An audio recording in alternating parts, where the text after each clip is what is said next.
Hello, this is 8-Bit Rach and welcome to another Amstrad game review. I'm going to be having a go on Relentless today, and this is a homebrew game from 2013, I think I read it was.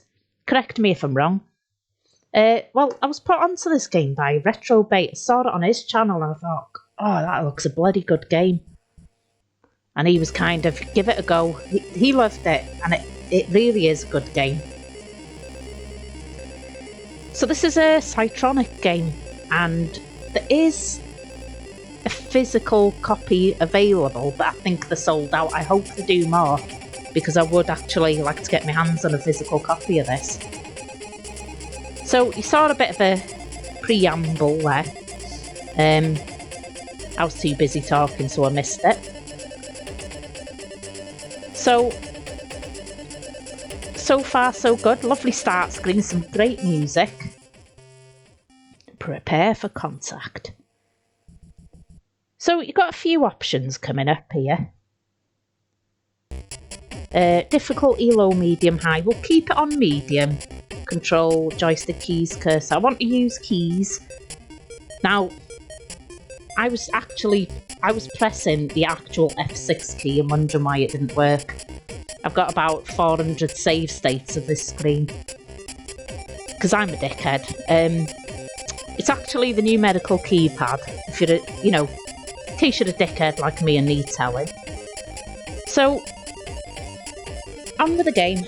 Fire or space to start. Now, like Retrobait said, it's got kind of a look of, for fuck's sake, of Tron about it. And he's right, it is. It's like that neon 1980s look. And what you might notice, what I didn't notice for a long while, is that there's no in-game music. And if you know anything about me, I'm a bugger for in-game music. But you know what? I didn't notice. I played it a few times before I realised. And that's because this game is so mesmerising. So, you can tell, it's a space shooter, and I don't mind a space shooter. I can take or leave them generally, but this is really good. Oh, you fucker. Ah. I think it plays really well. It looks good, there's nice detail in the background. But it's not overly busy, do you know what I mean? Sometimes there's so much going on in the background you can't see the sprites properly or the bullets. So, right. Oh, I'm on the high score table.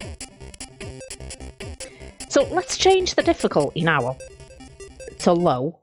And you'll see the auto fires faster. And the formation, like the order of the enemy waves, changes with every game, whether you change the difficulty or not. So there is that. You can't always sort of plan your moves. Ah, you fucker.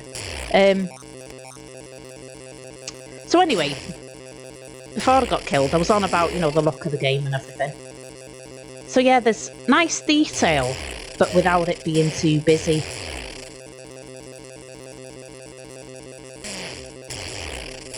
The sound effects, they're adequate.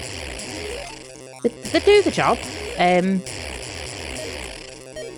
let me mention, like, I love me Amstrad. I love it more than I've ever loved every man in my life. And I think that's why I've got, like, a guilty crush on Alan Sugar. There we go, I've said it, it's out there. People in work didn't talk to me for about 3 weeks when I mentioned that, but there we go, I have a crush on Alan Sugar. Anyway. But the Amstrad, it has to be said, suffered with a lot of Spectrum parts, and some of the scrolling was fucking horrendous. And it kind of got a reputation as a machine that couldn't scroll, and it could, but people didn't take advantage of the machine's capabilities. And we can see here, it's brilliant.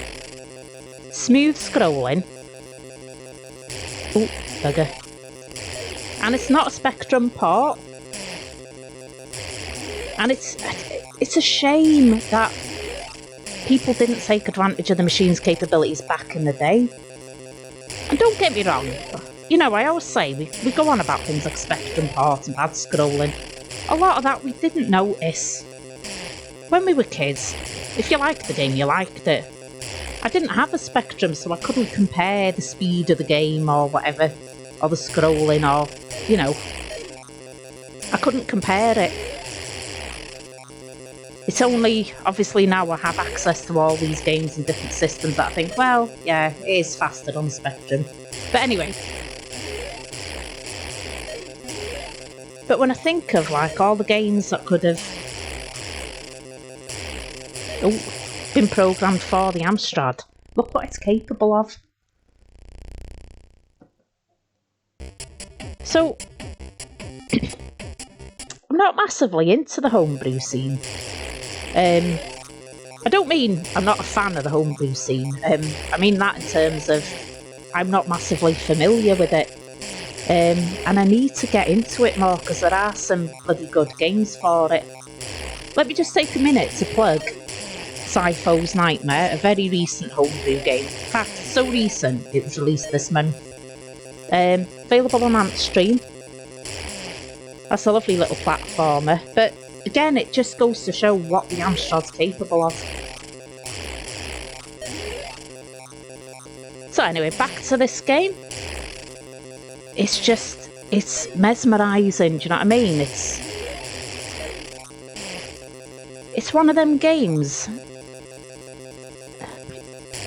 It doesn't require too much concentration. It's just one of them mindless shooters, and that doesn't sound like it's a compliment, I know.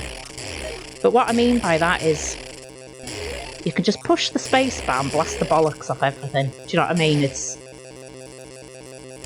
When you get to later levels, it does require a bit more control, you know, to get through the hazards and what have you. Oh, bloody hell, we're only off level 1, kids. But you know when you play a game and it's like you can't get past the first level and you're like, oh, for fuck's sakes, I've got to do that again for the 1500th time. And you get frustrated, but with this game, I don't. I'll be honest with you, more often than not, I don't get off the first level. I've got to the 3rd level twice, I think. But you know what? I don't actually mind playing the first level over and over. It's just something I can just not really concentrate too hard on, and it's still enjoyable. It's therapeutic. I could just take my mind off the day, and like I said, blast the bollocks off everything. Oh, bugger. Right, I've still got 2 lives. God, 2 lives and I'm on level 2. So you have got a bonus bar there, and I've got to be honest, I'm not 100% sure what that's for. I think it's just a points bonus, and I'm assuming the more points you get, sort of you get more lives. I'm not 100% sure, do correct me if you... oh shit. If you know any different. Ah, shit. Ah, we're on zone 3. So this is the only the 3rd time that I've done it.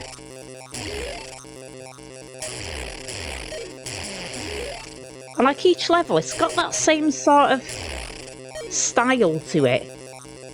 But it's different enough to sort of keep the interest. Do you know what I mean? They're very similar. Ah, you fucker. But different, if you know what I mean. They're not like, oh, here we go, more of the same. I don't know, I do really like this game. So yeah, I would recommend it. Wouldn't game music improve it? Maybe, yeah. I kind of feel maybe it would add to the pace of the game, but I don't think it spoils it not having in-game music. I think the game, it looks really good, it plays really well. And again, I have to mention the scrolling, brilliant scrolling. Just switch off, blow things to bits. It's great. So that's Relentless, give it a go, and thanks Retrobait for putting me onto this game. Thank you for watching, everyone. Take care of yourselves. See you soon.